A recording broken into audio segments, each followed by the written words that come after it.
Many of us think that power comes from loud voices or big moves, but that's not how the Godfather did it.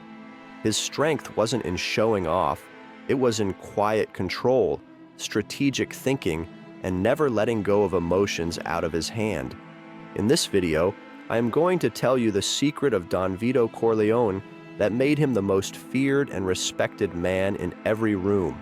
Keep watching till the end, because once you learn how Godfather built his ruthless power, you'll never look anyone the same way again. Number 5. The powerful mindset. Power doesn't make noise, it doesn't yell, it doesn't beg. It simply exists and demands respect without asking for it. Godfather never needed to raise his voice. In fact, the quieter he got, the more dangerous he became. People leaned when he spoke, not because he was loud, but because his silence had weight, the kind of weight that made others to lean before him. That's real control. That's real power. Most people confuse being emotional with being strong. But the Don understood something deeper. When you know what you bring to the table, when you know your leverage, you don't panic. Instead, you plan. While the rest of the world is running around trying to prove themselves, the Godfather is already 5 moves ahead, calm, composed, and collected. To build that kind of mindset in real life, you have to stop looking outward and start mapping your inner world. What skills do you have? Who do you know? What knowledge do you carry that others don't? Most people never take the time to see their own value clearly, and that's why they live in fear. The moment you understand what you can control, the noise around you stops mattering. Vito never reacts out of emotion. He listens first. He gives it time. He doesn't send angry letters or snap decisions, and you shouldn't either.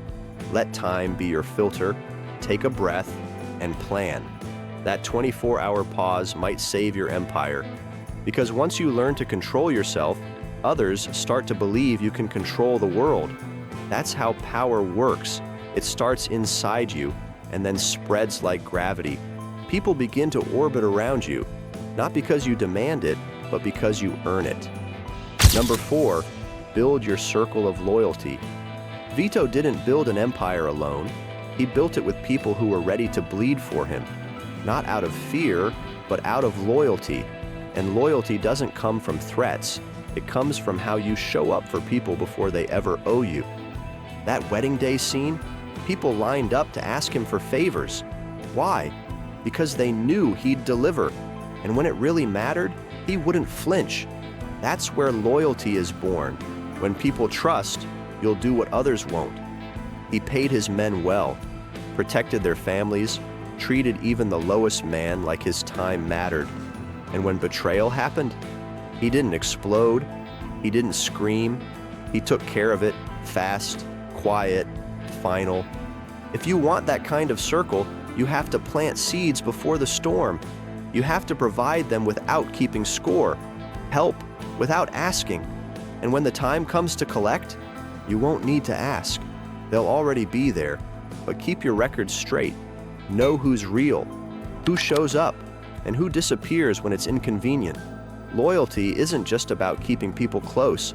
It's about knowing who's worth it, and when someone proves they are, reward them where everyone can see. Make it known. Let people understand that loyalty in your world gets rewarded, and betrayal, it's remembered forever. Number 3, keep silence in negotiation. There's some kind of power in silence that makes people sweat, not because they're scared of you, but because they don't know what you're thinking. That's what Vito used better than anyone: strategic silence. In the meeting with the movie producer Jack Woltz, Vito lets Tom Hagen do all the talking. He stays in the shadows, and yet Woltz feels the pressure rising. Why? Because silence makes people reveal themselves. Most people can't handle this pressure. It eats them alive. So they start talking, filling the space, spitting away things they meant to keep secret. That's how Vito won negotiations. Without speaking, he always made people come to him, on his ground. That wasn't about comfort, it was psychological warfare. When you control the environment, You control the conversation. You want power in a negotiation? Ask questions that cut deeper than the surface. Then, shut up. Count slowly in your head. Let the other person speak first. Let them squirm. Because when people get uncomfortable, they start showing their cards. Never rush. Never explain yourself first. And never let silence scare you. Use it. Let it build tension. Let it become the thing they can't stand. Because the more you hold your ground, the more they realize they're not in control anymore. That's how you break them without saying a word. Number 2, give irresistible offers. I'm gonna make him an offer he can't refuse. Not just a line, it's the attack that can shape the course of battle. Vito didn't bark threats. He used to offer so good that the only real answer was yes. This wasn't about violence.